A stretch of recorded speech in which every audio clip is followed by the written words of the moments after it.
welcome to episode 40 of the Grove podcast. My name is Moz and I'm back. I'm your host. I'm sorry you've had to deal with tabs so much in the last couple of weeks. It will get better from here, and it is getting better from here. Arsenal have finally won a game by more than a couple of goals, albeit against Bolton. We're recording a podcast. We're joined obviously again by Tabs. How are you? I'm still pissed off that we dropped 2 points against City. No, Oh, no. Joking aside, no. I'm all good and really happy after last night's result. So yeah, all good. Thank you good. for asking. No worries, and thank you for stepping in, Tabs, on hosting duties. I had a concussion, I had work. It was all go, and it's bad. People miss you when Ian from Ars Cannon Picks is messaging you on WhatsApp, just making conversation. I think he missed me, so I thought, you know what, I need to come back for the post Bolton game, and here I am. We're also joined by the lovely Jamie. How are you? Very well, thank you very much. Good, good, good. You're looking very bright, very angelic on the camera, Jamie. You look at tabs; it's quite dark, and you're looking quite angelic and bright, and it's I just. don't know where you've got that from. I think, if anything, I'm very slightly hungover from all the free beer in the club level yesterday. To be honest, that's what's really going on. I forgot about that actually. Yeah, I've seen the Puffy-eyed rather pictures. than angelic, I think.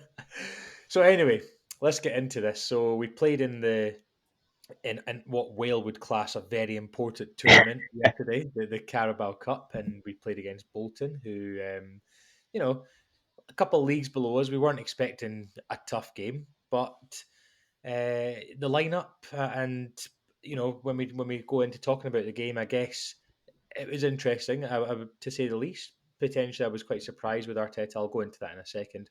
But first, we have to do our usual highlights and lowlights. And Jamie, as the hungover person, I'll give you the most time to recover after the highlight and lowlight, so you can go first. Lewis Miles Skelly's through ball for it was just. You mean, just sorry, you mean Miles Lewis Skelly? Let's. Miles Lewis Skelly. And I was doing that all day yesterday as well, is the worst part as well. I might just have to just call him MLS from now on because it's just too confusing. But yeah, the through ball down the left flank was just absolutely gorgeous, wasn't it? That set Sterling away. So that's my highlight. Loved it. And your lowlight? I mean, probably the fact that on a personal level that I missed 2 goals due to the fact that I'm finishing off a third beer. Okay, that's a fair one. I remember I was at Sevilla in the Emirates Cup a few years, maybe 3-4 years ago now, and was that the game that we won? It was was it 5-1, 6-1 or something? And every time I used to nip out to go for a bite to eat or go to the bathroom, we ended up scoring. So I just thought, do you know what? I might just watch this game from the concourse. And I've tried that against other teams in the Premier League when it was really, really crunch time and your back's against the wall and you have to win, like Southampton, for example, in the 3-all, and it didn't work. We never scored when I was out pacing in the concourse. So, Tabs, highlight and lowlight from yesterday, and you were also at the game, and you look a bit. Jamie looks angelic. You look a bit down. Is the City game still playing on your mind, or? It is, but let's not go there. I'm doing my best to forget everything from the last 3 days. No, I'm good. I was just up early this morning. You know the reason why. So yeah. I'll start with my low light. I'm really disappointed to see that we did not play with 10 men behind the ball, that we didn't get a player sent off, and that we didn't Mourinho the hell out of this game. So I was really disappointed. I turned up. I wanted to see this. Wanted to see what all the fuss was about. So we didn't get to see that. But joking aside, there was no low light. There can't be from the sort of game we had last night. In terms of highlight, unfortunately Jamie sort of stole my thunder, but I was going to take it to the next level. I thought just MLS. His whole performance was the highlight for me. I think a lot of the spotlight will go on Waneri and his goals, and rightly so to a certain extent. But I think MLS had a very good, mature, solid game. And we've got another left back, guys. We've got another left back to add to the. I don't know how many of them we've got now, but That's just what we need. yeah, just what we need, just in case. And you know what? We're not far off. We're not far. yeah. Anyway, with all the injuries, so no, his performance really stood out for me. I said he did that pass. He was inverting a lot.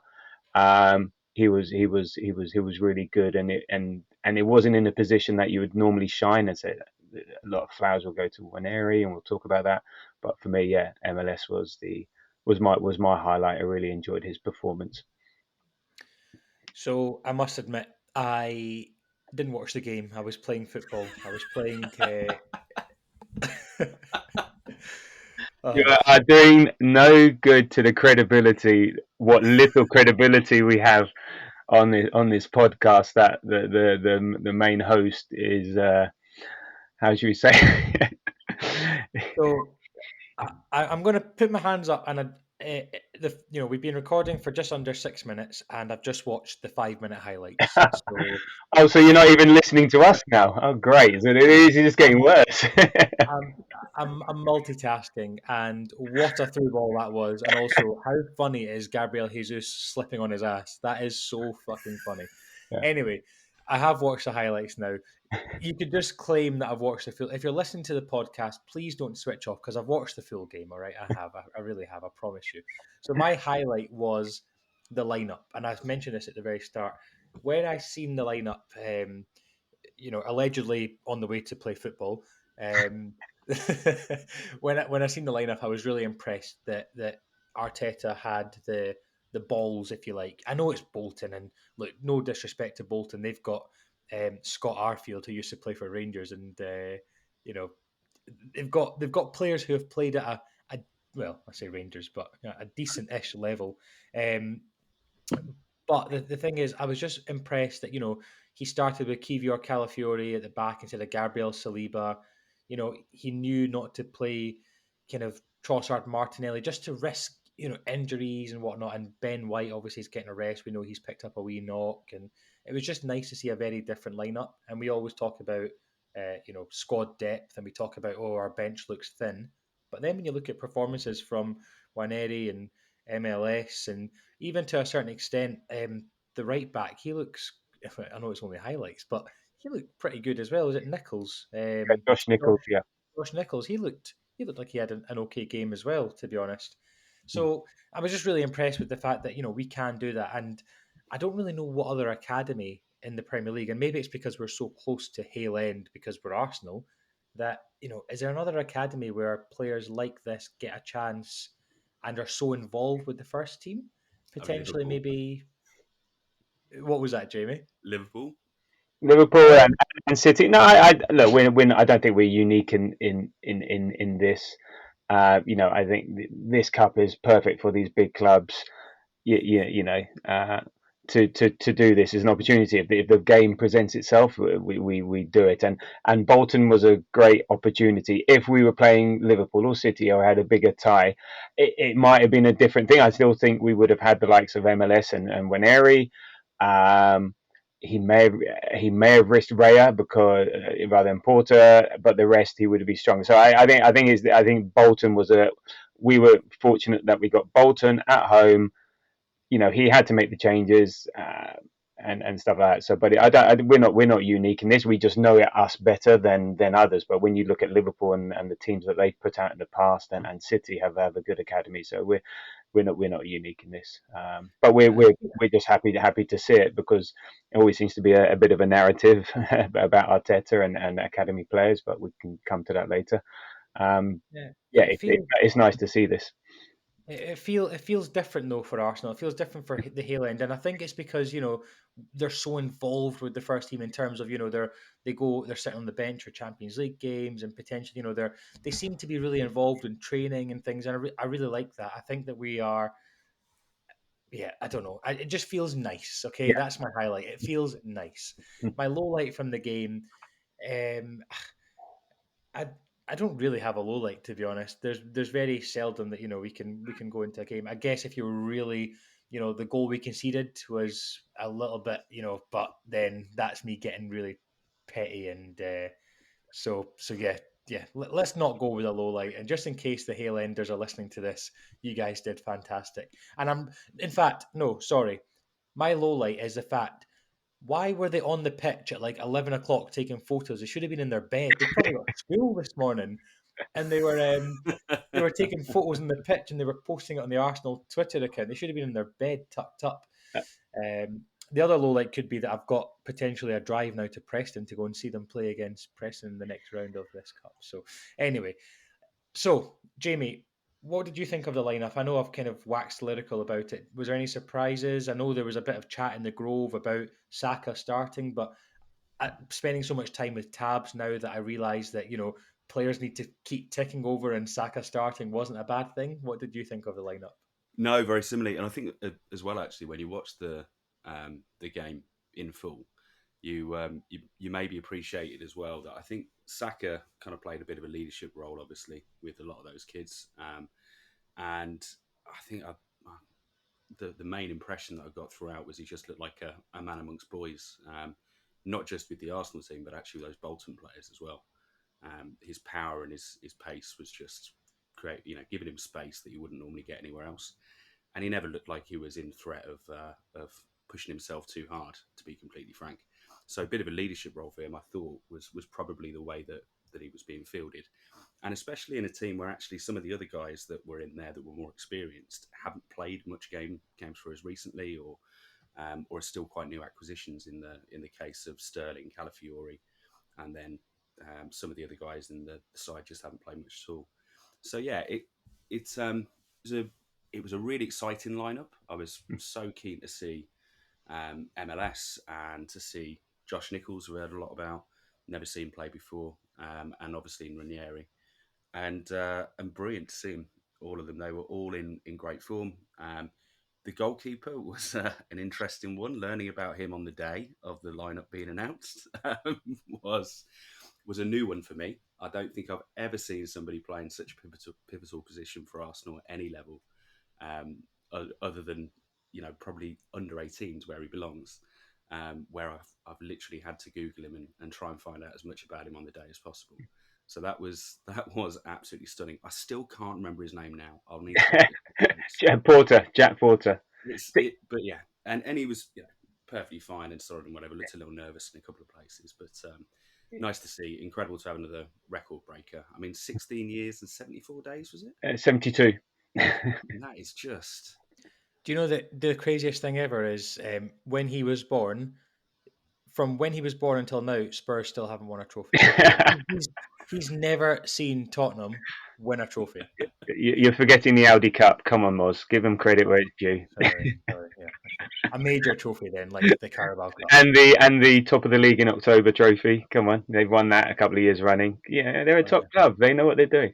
No, look, the goalkeeping thing that was the talk. Like, Rare's injured, Stepford's injured. I think even other academy goalkeepers are injured. But what an experience for him. To think what I was doing at the age of 16, I don't really want to be sharing on this podcast, and I don't think I can remember, but he wasn't playing in goal in front of 60,000 for Arsenal. So on the Saka thing, I think it was a surprise, but I think we were talking about it, and sort of Jamie alluded to. I think he's had harder training sessions. He was working in second gear, but also I think one actual point that it would be good is the fact that maybe it was also to build that relationship with Ranieri. So now with Odegaard being out, and if Ranieri comes in, I still don't think he's going to start, but if he comes in, that relationship is there to start building that, because we've noticed that down the right hand side we're missing a bit of an element of that. So I think, as well as his leadership, as well as he's only did 45 minutes against City, he's had harder training sessions, etc. I think really helps with that relationship building with Ranieri, because that's the slot he's gonna fill until Odegaard is back. And in terms of Josh Nichols, we don't have any fit right backs. Timber was injured, and Ben White is injured, so it was important. And some of these guys got a lot of pre-season minutes, so. And this very much had a feel of that sort of pre-season game, but with a bit more of an edge of importance to it. And then my favourite player, and I think we discussed this, we've got Maldini playing for us. So really hoping for the nominative determinism here, that he comes through for us, and we've got a superstar in our hands. Yeah, and really nice quote that you've put in here on Ethan Waneri on the fans chanting his name. He says, "It's a great feeling with the club you love, the club you've grown up with. The fans are chanting that. It's a good feeling, surreal feeling. It's a feeling I've wanted to feel for almost 16 years of my life. So to actually feel it is crazy. I just want more of it. All them players that I've played with since I've been like 9, and now we're on the big pitch together. It's a crazy feeling. It's good. That just that as Arsenal fans and Tabs, I don't know what type of footballer you were like back in the day, and Jamie, I could tell you were a big centre back or maybe a right back or something, bombing down the wing and making those overlap runs like Benny Blanco. But the reading that just makes you feel almost proud, of him, but also a little bit jealous because you're like he gets to experience that, and what a feeling that must have been. And even to a certain extent, there was I must admit, I did kind of have the game on very briefly whilst walking from the cages to the car. And every time that Jack Porter got the ball, I seem to remember the fans were kind of like clapping every time he made a pass and stuff. So just that, it's just, it's just such a nice feeling, isn't it, for to be Arsenal and to be a player at Arsenal. It's so supportive. And there was also another thing that I seen when Martinelli was going to take a corner and all the fans were cheering and clapping and the support. Then you look at those down at the team down the at 3 Point Lane and Brennan Johnson getting all this stick from his own fans and he's even scared to celebrate. So it just shows you the type of club that we are, I guess. Just on Winery, it's amazing that since the age of 1, he's been dreaming of playing for Arsenal. So just on that quote, I know it's footballers they're speaking. I know what he means. I'm just being a bit joking, but there is one thing. He looks like what I really love about this quote. When you see him, his face, his expression is always uber serious. I don't think I've ever seen him smile. I think after the goal, but so I always fear. I don't know. There's something about it. I just hope he is enjoying it because he has just got such an intense. And so I love the fact that he's got an intense face. He's serious. He's here to do his job. He's here to do well. He's not mucking about. So I like that side of things. But I also like to see this human side of it as well. The fact that it is so meaningful to him. It is. Yeah, he mentions feeling about 6, 7, 8 times. So I really love that quote, and that's why I wanted to put it in here, just because I don't think when you see him, you don't sense that enjoyment factor side of things. So I really love, I really like that. Yeah, yeah, really, really nice. Um, yeah, in terms of how we played, then so Tabs, Jamie, I guess you can talk us through it. But I guess let's just remember, this is only Bolton, I guess. So it's it, it's not as if we were. I don't think we would have even got out of first gear or even second gear for I don't know how many. Whenever they say that, how many gears really are there? Is there 5? Is there 6? So, but I just don't feel like we would have tried very hard, and I think it was more like a training exercise that rather than a game. And I think Preston will be much the same, and games like this, it's important minutes for players who will not get minutes in the Premier League, or players maybe who, such as, let's say, for example, against Preston, maybe we're looking too far ahead, but that could be a game for potentially like Marino to come back and get some minutes and, get match fit and work with the team. And if Odegaard's back, hopefully by then, things like that. So, yeah, I don't know how you guys felt when you were watching it. I guess sometimes those kind of games are quite boring. Well, no, it's not boring. No, no, far from boring because this is an opportunity. Like I think we're chilled, relaxed. I think we know we're going to win, and so you watch it, and it's hard to properly analyze because in essence it's a disjointed team who haven't played together. So actually, the game is more about the individuals. So how do these individuals perform in this environment? And it's like, as I said, important minutes for these academy players, great for them. Important minutes for the likes of Jesus, Sterling, etc., etc. So it's more about the individual. So it's not boring. It means you can sort of focus on something else. So you're not worried about the tension of the result and so because even if we lost, how it's standing. I don't think I would have cared too much, because we'll talk about it later. But whatever. So it's more about the individual, and then also, are they playing to what Arteta wants them to do, and how they're fitting in with the system. So as a performance, you can't really analyze it. What we liked is that we played our usual way, and I've said MLS was inverting. We were, bombing it down the flanks. Waneri was getting involved a lot. We were trying to do a few things. So I think that was I think that was really nice to see, and it was just very very chilled, shall we say? And you can, like, as I said, I was watching MLS a lot. You were able to focus on individuals and certain performances rather than, oh my god, why were we not doing this or why were we not doing that? Because it wasn't about that, and especially and the biggest factor here is that a lot of what we do stems from our goalkeeper. That was never going to happen in this, so we had to find again another way to play because we were doing lots of long balls, lots of long goal kicks. We weren't passing back to him hardly ever, and when we did, it was very like there was the, in inverted commas, patronising round of applause whenever he did anything remotely goalkeeper-esque. But yeah, so we had to find again another way of playing. Jamie, you were there too. No, I mean, exactly as you say, it's really quite nice having that sort of relaxed feel back actually to an early cup round game, because I've been bemoaning for several years now that one of the reasons that we haven't been seeing some of the academy graduates get minutes in the cups is we keep pulling Premier League opposition. And I mean, we've had Liverpool how many times in the last 3 or 4 years, I feel like. But it's been great to see, and I think it's probably also a bit of a statement of how comfortable we are with a lot of players too. So we also haven't had a whole bunch of soon to be discarded players that we need to give some minutes to. You know, over the last 5 years, there's been guys hanging around the club like a Kolasinac or a Cedric Soares that need to get some minutes because we want to shift them in January. Which we managed to not do for about four years consecutively with a whole bunch of guys. But it was nice to instead see those minutes go to these youngsters so that it completely relaxed. You get to focus on the individual performances and you pick up on some nice little things. I particularly enjoyed when MLS, I'm definitely going MLS, I'm going to say the wrong thing again then, went over and had a really good chat to Josh Nichols about the way that I'm pretty sure it was about the fact that Josh Nichols probably made about 5 or 6 passes backwards to his centre half at one point. He kept stopping, not trying to take on his man or progress the ball at all, and instead pushing the ball back to the centre back. And at one point, MLS, who was inverting at that point, so was in the centre of the park, went over, had a really good word with him, and you could see him kind of giving him a little bit of instruction, which was really interesting to see from a 17-year-old. I think he's actually younger than him anyway, by a matter of months or whatever.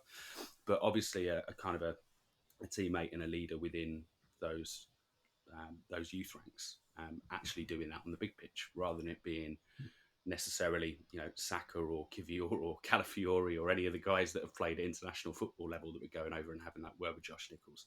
So little bits like that, it's really enjoyable to do that. And just the fact you've got no pressure, as you say, to be frank, if we'd lost to Bolton, I really wouldn't have given two tits, to be completely frank.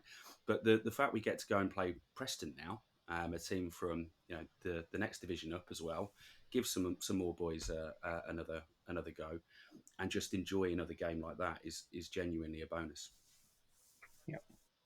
Yeah, that's a very good point. Actually, you know, playing, you know, League One, then playing the league above, you know, the Championship, and then it helps them in more ways than we would imagine. Actually, and who doesn't love an away day to Preston? It's not a very well. I won't say anything bad. I won't do a Noni Madueke and slate Preston like he did for I don't know where it was. Was it Wolves or something? Yeah, the Wolves. Yeah. Yeah. I'm just hoping it goes to 0 points so we can maybe get to go. I was sort of on the Atalanta trip saying, okay, how do we accumulate away points? We need some cold northern team in the middle of winter, and we're hey Preston and hey Preston or hey Preston. Right. Anyway, right. Anyway, so let's hope we can do a bit of a Grove away day to see that game. And you're right, again, I'm pleased, like, you know, avoiding the big teams, another chance for our players to get that experience. But however, let's not get. I just also want to sort of say, and you know, what are the feelings in terms of, okay, for some of these players, basically MLS and Waneri, it's been shown that they've been given important minutes against City, against Tottenham already. You know, but we still have to appreciate there's a massive gap between playing in the Prem and playing Bolton in this. So it's great to get carried away, great to enjoy it, but also we also need to be realistic. It's we can maybe touch on this with the Leicester game when we talk about that in a minute. It's like we should still not be expecting these players to start, but we can have more faith in them coming on for 10, 20 minutes towards the end of their game. So we still need to sort of enjoy this. It's great for them, but it's only the beginning and it's only part of their development. Remember Carlos Vela and Sanchez Watt and Yeah. all of the chaps that had absolute worldies in the League Cup in the Project Youth days when we'd stick out a full 11 where every single one of them was under the age of 21. And, I fell in love with a bunch of those players, and most of them went on to play in the lower leagues for the rest of their careers. So it will happen with a couple of these. A couple of these guys will beg him for a contract out of Bolton at some point. Yeah. That's the way it is. But I mean, the two leading lights definitely look like they've got a really good shot. And it's just great to watch it, because when it does come off, it's brilliant, isn't it? I was there for an Emirates Cup game when Wilshere was 16 and played in it before he had that first season when he started getting minutes, and the feeling of seeing one of your own come through and actually establish themselves, it's second to none. It's better than when you bring in a some marquee signing for me. And I think every football fan's like that. There's something about it, even if you've got no connection to the club beyond just being a fan. You can be from Malaysia and you want to see some kid at Hail End break through. It's just built into the fabric and DNA of football, isn't it? So, yeah, fingers crossed we get one or two out of this, but it's fun to watch in the meantime. It is fun to watch. I do agree with that.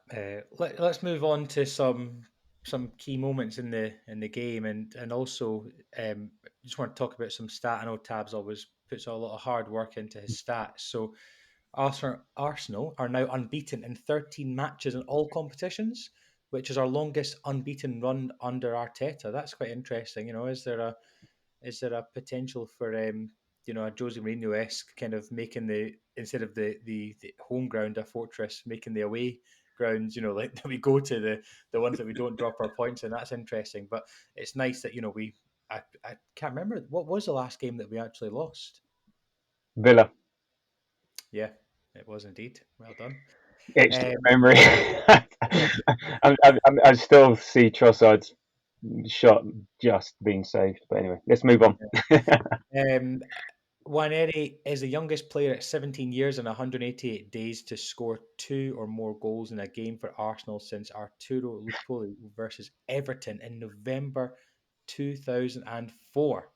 That is crazy. That is really crazy. But I think, Jamie, just what you were saying there, I think Nwaneri is the one person that we feel would probably break into the first team more, most likely. I know that we always had that kind of thought for like the likes of Charlie Patino and those, but those are the players that we kind of, that are, it's not going to happen for. Whereas for Ethan, I think there's a really big chance that he gets a lot of minutes this season. Tabs, I think you should put him in your fantasy team as well. To be honest, and so should Alex Norman as well.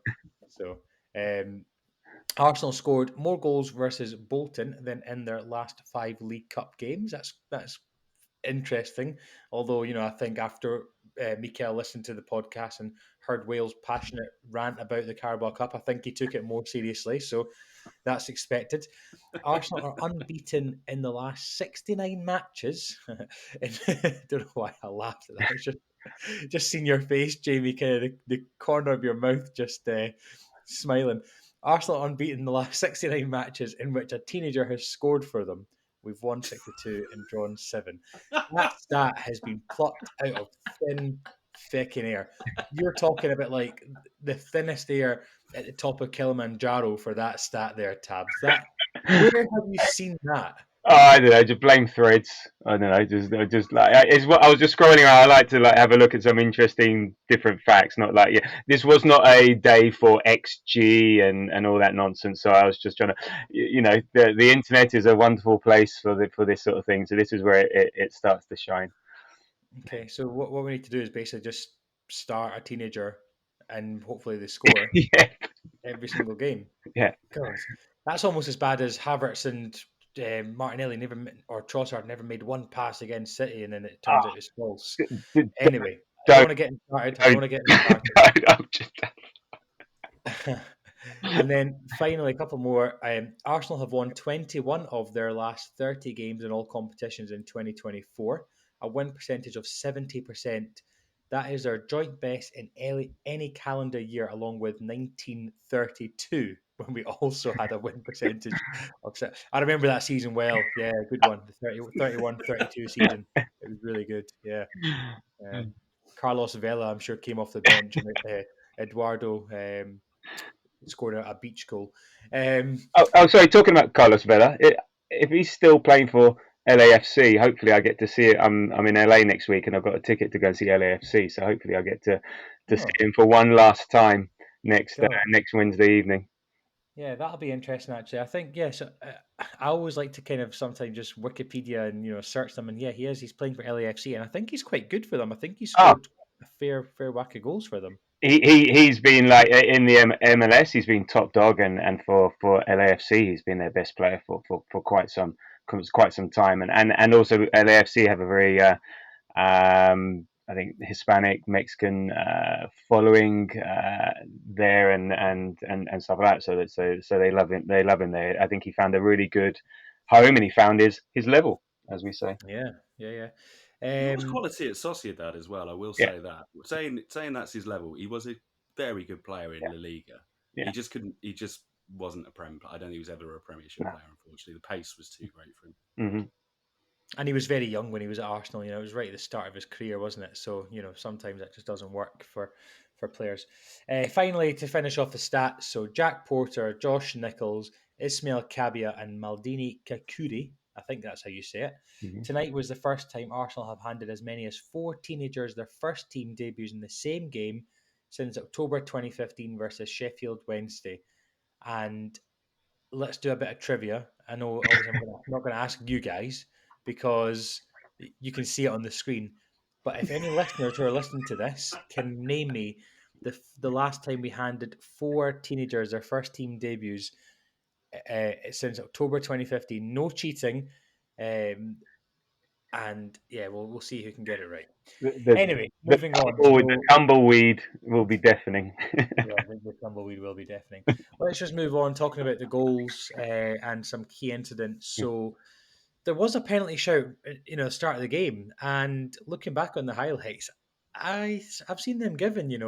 I've seen them given. I have, and I think with potentially having, if we had VAR, I don't know if that might have been. It was very stupid from Gabby Jesus, but luckily a minute later Declan Rice scored. The Bolton defender, it was actually Scott Arfield who miskicked the ball, um, and that was Rice's first ever goal in the League Cup. Another stat there for you guys. Tabs, talk me through Waneri's goal, his first goal to make it 2-0.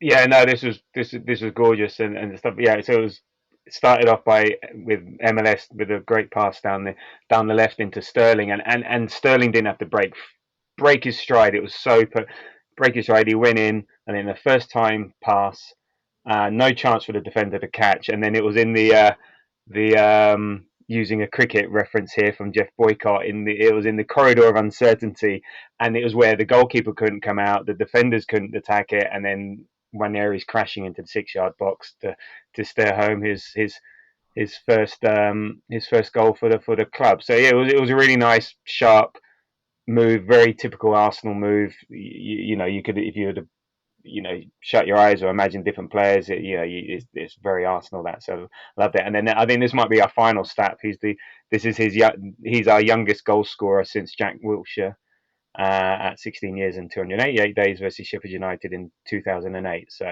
we're just breaking all the records again with this crowd. So yeah, and I think the whole crowd really enjoyed it. I think the Rice goal was nice and a lovely finish, but this one you could, again, we were here for the academy players, and you could see the crowd really, really were pleased with that goal and appreciated it. Yeah, and then Jamie kind of. I don't know how much of this you'll remember because this was after half time and we scored the third, fourth, and fifth goals. So I don't know how much you'll remember, but when I did score a second goal, it Yeah, was just kind of sloppy, wasn't it? Really. yeah. This is the one that I missed. So I missed this one and also Bolton's goal. So yeah, that should have been the other way around. This should be Tabs letting you know what happened here. I have watched it back on video though, so I've got as good an idea as you. In fairness, Matt. So yeah, we'll watching it back. Yeah, nice and sloppy. And Nwaneri, I mean, to be honest, it's not even a great finish, is it? So I was slightly disappointed. The fact that I missed that yesterday, heard the cheer, realised that we'd scored again, um, and then got home to watch it on video and thought, oh, this is going to be great. And it was just pretty naff, to be honest, isn't it? But it was nice to see. So It, 2 goals for him, lovely. it, One thing I will say as a general comment around, um, and actually probably more reflects on the first couple of goals, is I absolutely adored the lack of VAR. It really dawned on me at one point. I mean, for a start, I think that penalty would have been a penalty. I think VAR makes that a pen all day long. And then on top of that, just it not being involved in Waneri's goal, when it, the first one at least anyway, and a couple of other occasions, there was something about it where it's, again, just added to the joy of being in the Carabao Cup, which I never thought I'd necessarily feel. Because when you're playing against Liverpool, and it's just naff, isn't it? But when you're playing against a lower league team, it's tremendous fun. Yeah, I mean, we could talk about that for a whole separate episode, can we? About VAR, but sometimes you feel when you watch a game without VAR, it's just less stress, less drama. So yeah. Arsenal then kind of were caught, after a corner or a set piece it was, and then Collins broke through on goal. It was a decent run, by the way. You have to run from your own half and still have the composure to take it round the keeper, who, yeah, let's not. I'm not being negative about a keeper who's younger than me, and well, every player's younger than me nowadays. yes,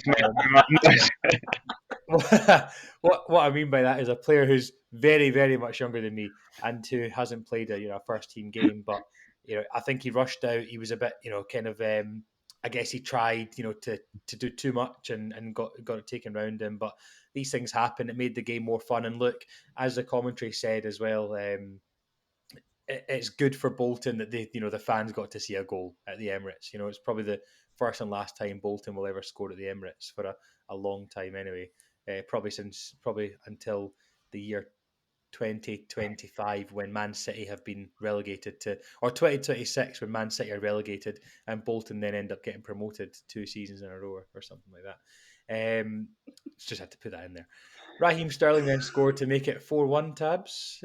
What did you make of that goal? it was just All came from Saka though, didn't it? Saka yeah. scored. I know Saka was just having his own. It was like, I'm having the ball. I'm just going to play around with it for 5 minutes, on the edge of the box, and then he delivered a really poor cross. I'm sorry, he hit it hard, but it was a terrible cross.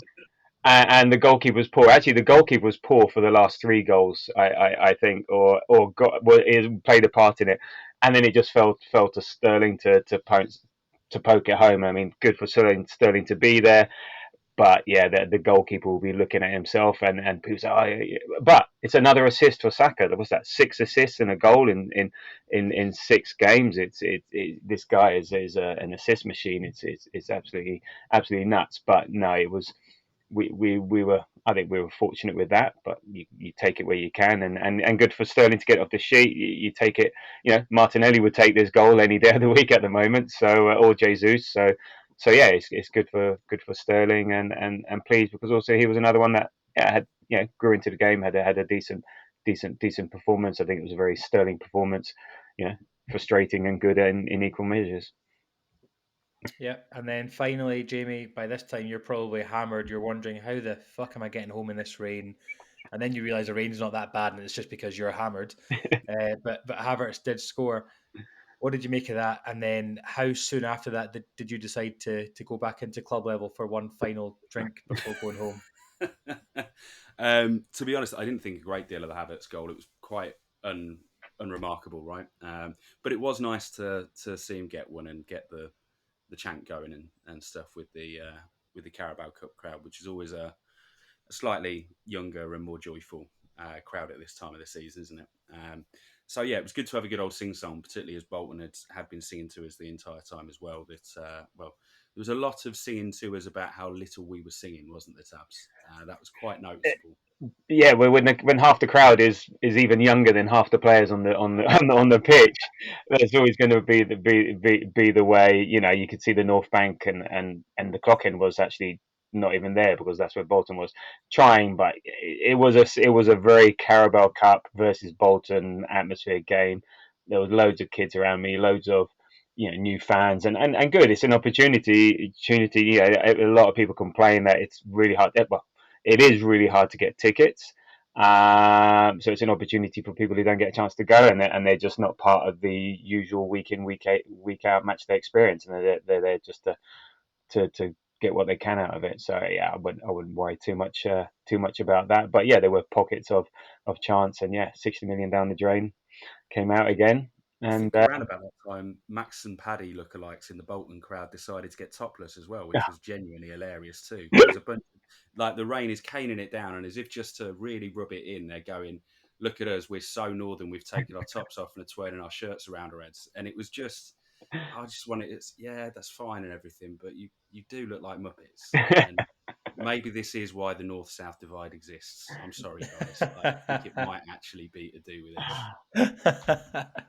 North South I, divide. I, I'm going to disassociate myself from those comments because I want to welcome all people to this pod. I'm not trying to be a Thatcherite or anything, but there's moments where I feel like it. All right, there's just moments I see that and I go, "No, go home, eat a pie." Sorry. Anyway, before we end up getting banned from Spotify and Apple for Jamie's views, um, Preston away in the next round. So let's just hope it goes to zero.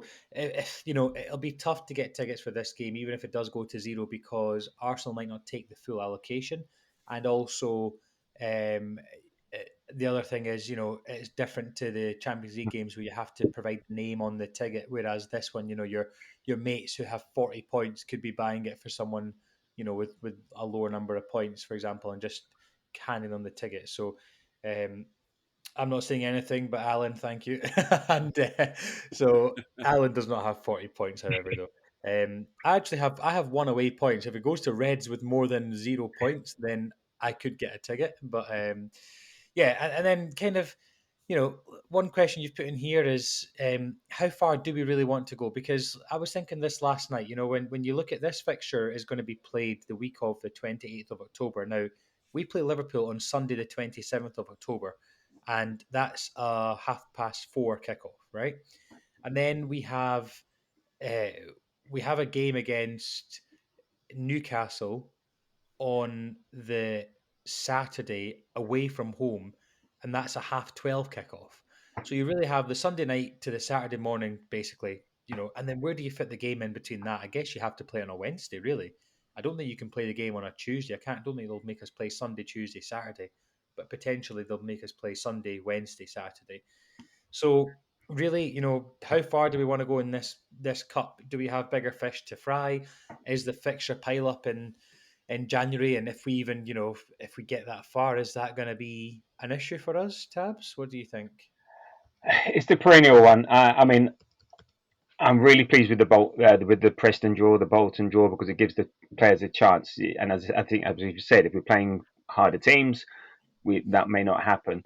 Um, Look, we'll go as far as we go. But yeah, it's a tough one. It's put like this: if we get knocked out at any stage, I'm not going to really care uh, too much. And even if we do play one of the top teams, they will also be in the same position as us. So if we're playing City or we're playing Liverpool or Chelsea's hard to say, but they'll be in similar positions where they don't want they're gonna you know going to be playing sort of academy players plus the fringe players. So I, I will take what comes. It's just the semis in January, and I said I think we were just looking at it.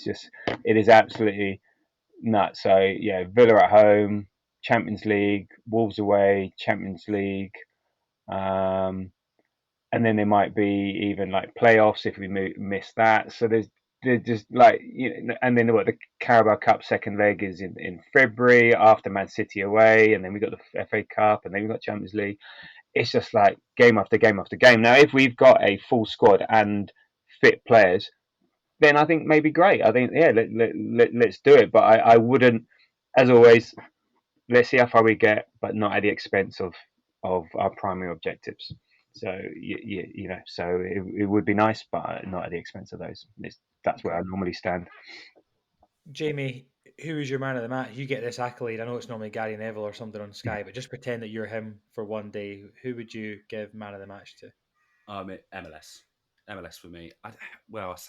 When you his 2 goals makes it really hard not to be, but I just think the overall performance and looking the part, it's MLS. And I could also give it a Saka just for looking way better than everyone else on the pitch, but that just feels a little bit like rewarding an 18-year-old for completing year one. So yeah, it's got to be MLS for me. Okay, and Tabs, any special mentions? Nothing more than we said. I think that maybe Jack Porter. He got through it. He looked like a nervous wreck. I think the team tried to cajole him through it. What was really nice was Jorginho. Even after the first 5 minutes, he was the coach on the pitch and he was talking to him and stuff like that. So at that age, and being a goalkeeper at that age versus being outfield is very different. You stand out. You can sort of hide amongst the other 10 players if you're young and all the rest of it, and you can sort of get the ball, pass it away straight away. You as a goalkeeper as that age, it's it's so hard, so exposed. And even his reaction, like I think the fact that he caught the corner at the end of the game, and then the whistle blew, and he just sort of like give a fist pump, and you could see he'll be disappointed to concede, but to be part of that, I'll be to your point, I don't think any of them got any sleep last night. They'll be just all buzzing like mad. So I'd say definitely Jack Porter, well done, lad. Yeah, well done indeed. And then let's move on. Well, before we do, actually, Kaziva 5-0, he said, by the way, for this game. So fair play to Kaziva. He almost got it right. Tabs again was wrong as usual. What do you mean again? Don't you remember me singing the after the Tottenham game? Oh, yeah, God. Let's move on very briefly then, just for the next 10 minutes or so, to talk about our match upcoming this Saturday. A weird one, a 3 o'clock kickoff against Leicester. So, Jamie, what are you looking forward to and not looking forward to for the match against Leicester? Looking forward to seeing Steffi Mavididi again because he's an Arsenal lad, and I really thought he was going to be brilliant, and he actually turned out to have a half-decent career. Really not looking forward to seeing Jamie Vardy again because I just still have visions of Vardy at his best against Arsenal not at their best, and he's just got there's just something about him and the Arsenal. And maybe it's the fact that he turned us down in the way that he did and signed that half-price deal with Leicester and, the kind of little bits of history that we've got. But I just really worry about Jamie Vardy. He's one of those players that comes to the Emirates and scores. He just is. The funniest thing about Steffi Mavididi is the Premier League, when at the start of every season, they have to say their names, into the camera. And he says, Steffi Mavididi. And then suddenly it was like... oh, you need to say it slower, please, Nick. Steffi Mavididi. It was like really, really slow, but I don't think he quite grasped it. So great footballer, maybe not the most intelligent boy. Tabs, what are you looking forward to, not looking forward to in the in the match against Leicester? I say that he's not very, very, very intelligent, but then my wonderful co-host every single week on these notes that he prepares for so long has wrote Leicester City Football Club at home. What you're looking forward to, not looking forward to regarding Bolton at home. So, God. But yeah, All what right. are you looking forward to? I'm happy to cede the show notes to you next time if that's what you want. No, it's fine. Honestly, it's all good. And this is the sort of deep insight and analysis that we're looking for. Look, in terms of what looking forward to, I really want to see how we've gone through the period. We've had the injuries, had the suspensions, and in a really sort of funny way, the games that we played actually were sort of not perfect, were at the right time with what we had because we were going to be playing defensive, low blocks. We're going to be looking for just a goal from a set piece or a breakaway. So actually, yes, missing Odegaard and that creativity, was important. It wasn't going to be the primary way that we were going to be playing and stuff like that. So it was oddly enough, it was a good time if this was going to happen. So now I'm looking forward to see, right, okay, we are now going to be the team on the front foot. We are the team who's going to be, the aggressor in the game and stuff. So how are we then going to set up, and how are we going to, take on these teams who are going to be low blocks against us, who are going to be looking for the breaks? And that would be really interesting to see how we manage that. We've got a set of games where we are going to be the protagonists, and we're at home. So I'm looking forward to seeing how we set up to do that. And in terms of not looking forward to, I've heard Raya is a doubt, so I'm not looking forward to Jack Porter having his second game in a week. No, in goal. Yeah, he's had a great experience, right, son. Yeah, you're now in against Leicester, so yeah, up there with Jamie Vardy. No, yeah, I'm not looking forward to seeing what happens with our goalkeeping scenario, because I think, as I said, Raya is so important to how we play and how we start things, and how we, and the tempo and the sort of momentum, and even just the atmosphere of a game. He can speed things up. He can be available. He can drive attacks from the base, but also he can get to the ball, chills everyone out, everyone calm down, and so on. So I'm not looking forward to see what happens with goalkeeping, and how we play if Ray is not around. Yeah, and yeah, okay. It's a worry. I was speaking to, like I mentioned at the start of the pod, Ian was messaging me. So big shout out to Ian, and also really cool kind of chat. And then it was funny because I think I worried him talking about Arteta said in the pre-match press conference that unfortunately there's going to be a few players not available, and one of them is potentially serious. And I was worrying him right before the lineups came out, and then obviously we found that Raya obviously is a doubt again for Leicester, along with Ben White and Timber. I wonder if it's Ben White who's the serious. So I would say, did he make it? Did it make got did it? What am I trying to say here? Was the injury made worse by playing against City potentially? So we'll have to wait and see. But we have Neto, who's a Premier League keeper. He doesn't know the Arsenal way or anything, but Yeah. and at least it's Leicester, and at least it's not a team that are higher up in the table, and at least we're at home. Mm. So yeah, what I'm looking forward to, not looking forward to, I guess, is looking forward to just hopefully getting 3 points on the board, and getting back to the Premier League. We have three very winnable games coming up as well now in the Premier League. What I'm not looking forward to is, I'm echoing Jamie's sentiment here with Jamie Vardy. I don't know if Jamie Vardy's injured though. Potentially, I think he's. I don't think he's been. I know he's. I know he was injured, or came off injured a couple of. It was maybe last week or the week before, but there's no Mob, mention. Footmob didn't have him injured. The only injuries they had was Jakob Stolarczyk and Patson Daka. So those are the Yeah, only two. I think Vardy.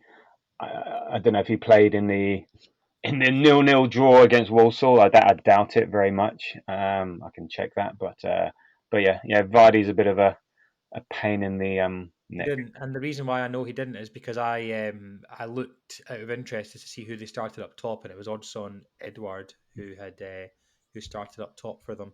Okay. So yeah, but look, if we can't keep Jamie Vardy quiet, then I guess uh, Yeah. something to worry about there. If Saliba and Gabriel can't keep a rein on Jamie Vardy. What's interesting though, he wasn't actually on the bench either for Leicester against Walsall. So who knows?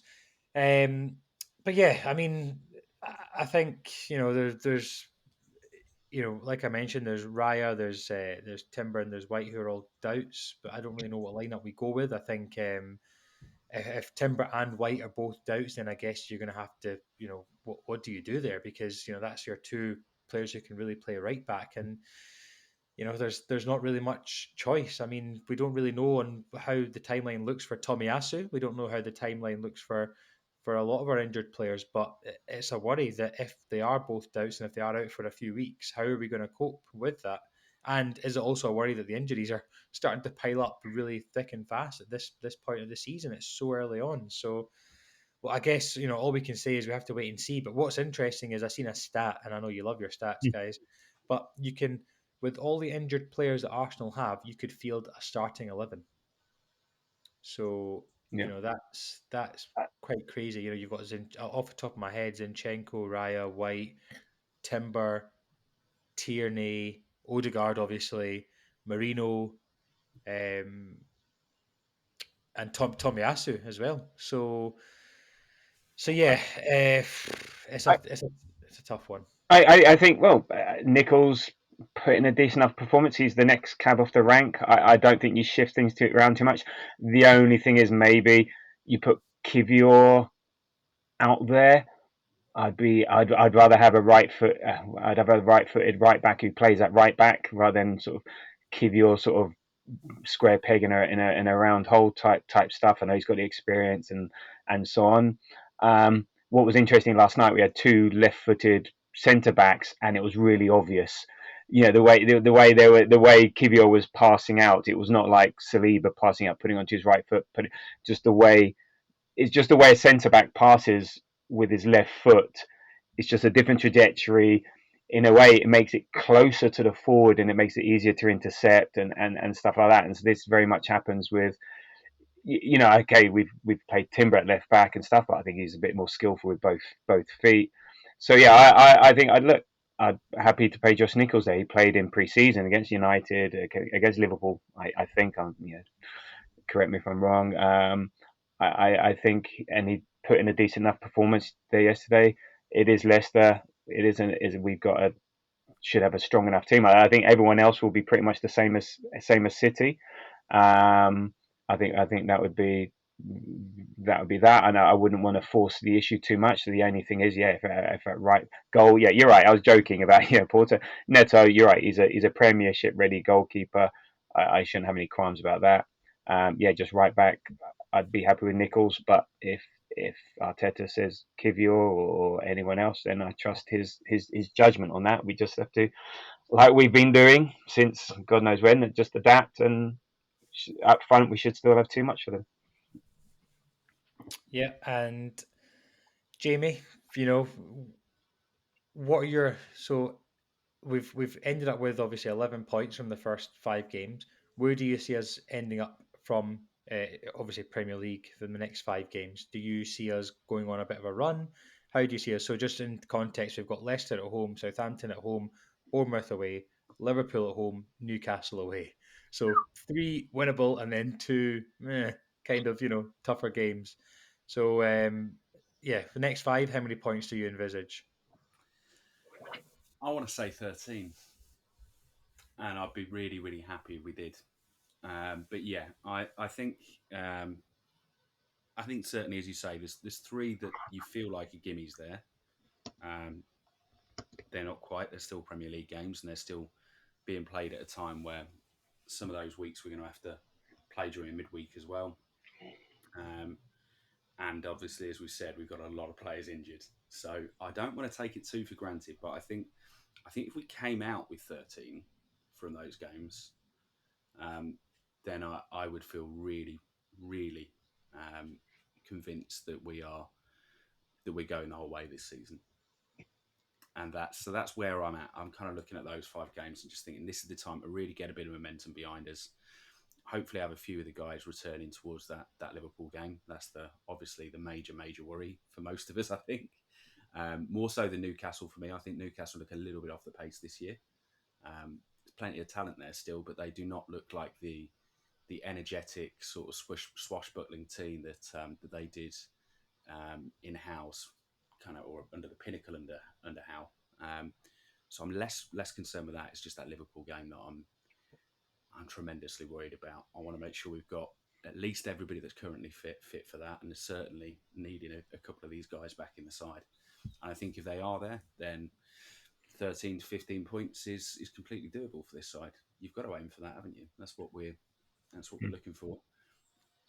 It's funny if the 13 points come from wins against Liverpool and Newcastle, and then we end up dropping 2 points to Bournemouth or something at home or away from home. Sorry, it's just the way that the Premier League is. But the one thing I would like to say is that I think the games that are coming up now will show a real resolve amongst the squad because of the injuries that we have, and we've seen that we can go to the Etihad and we can go to Tottenham and win, and play very well without the likes of Martin Odegaard, and that should give the squad a real big confidence boost. I really do believe that. I think, without your talisman, and you just think against City, if you had Odegaard there, potentially in the second half, would things have been a little bit different because he would just be running like an absolute dog. But we still showed that we can do it without him, and we've done that time and time again. We did that last season when Saka was missing against Man City, and we ended up still beating them. So it just shows you that the players that we have, we need to just trust.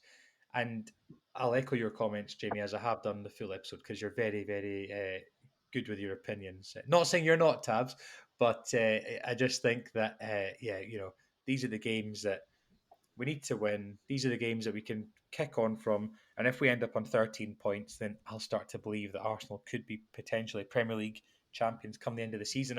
And on the flip side, it will be interesting to see how many points Man City also end up on without Rodri, who I know we've not spoke about it properly, but the news is that he has done his ACL. Is there a button that I can put an applause or a cheer? No, there's not. I hate to celebrate injuries, but when you look at the Man City fan tweeting about Odegaard saying, "With all respect, hope it's serious," we will do the same about Rodri as well. So we it's good news for Arsenal. Put it that way, very good news for Arsenal.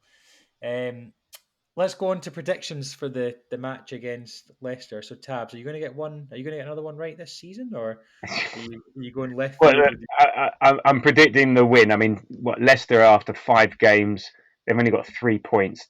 They've scored 6, let in 8. So they're leaky at the back. Was it they couldn't even beat Everton at home, for crying out loud. They lost at home to Villa. They lost to Fulham, drew with Palace. I mean, it's brilliant that they drew with Tottenham on the first game of the season and actually could have beaten them. And I think there was a bit of momentum from that first game back in the Prem, bit of whatever. But now I think they're finding out their level, and they'll struggle. So I don't see anything but a win. Again, I don't know from an attacking threat what will be. So I'm gonna go with 2-0. Okay, Jamie.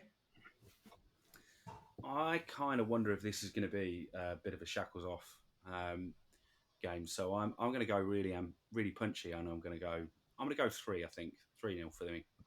Okay, I'm going to go for a 4-1. Yeah, a 4-1. I think I do think Jamie Vardy will come back to haunt us potentially if he starts. But yeah, 4-1. Just before we finish off, just want to say a massive thank you to you, actually, Tabs, because I downloaded Threads, because you've been banging on about it, and just want to say thank you so much for your hard work on getting all this engagement on Threads. So if you don't have it already, download the app called Threads. It links to your Instagram. Is that right, Tabs? It links to Yeah, your Instagram account, and we are the Grove AFC, the Grove podcast on there, and some of the threads you've been posting, Tabs, are very cute. I kind of felt a bit bad last night when you posted that one of just your little pint on the little table and looking out, and I thought, is he not with anyone? Is he not? And I felt so bad. So I promise you, I'll come down to a game very soon to come and see you. And also, I loved the fact that you called me your wingman and you said you were missing me when you were with others heading to Atalanta. So I know we're planning an away trip to Milan at the start of November. Fingers crossed we can sort of ticket. So if anyone listens to the podcast and wants to give us some free tickets to the Inter game, then you know where to get us on Threads. you're But no, terrible. I was, to be honest, that pint was sort of on my own because I was waiting for Jamie, who I would have been waiting for a long time because he didn't realise he couldn't get out of club. So and also I don't think he wanted to because he had too much free beer. So there was like, yeah, how do I get out of this place? You can't. there is there is a way to get out of club level. You have to take the emergency stairs, but it's very I don't think they let you do that. I think it's like a hack that you're not meant to even know about for obvious reasons.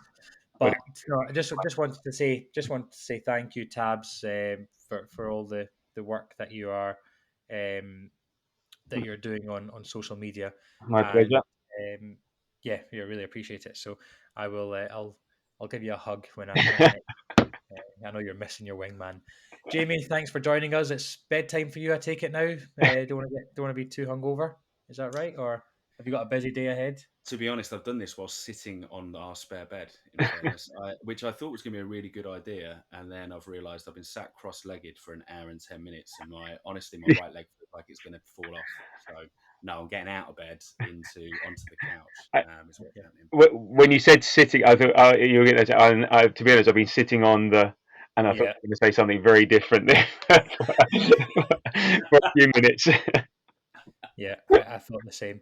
Thank you so much for listening, as usual, guys, to the Grove podcast. This was episode 40, which is just so surreal to say that we're 40 episodes in.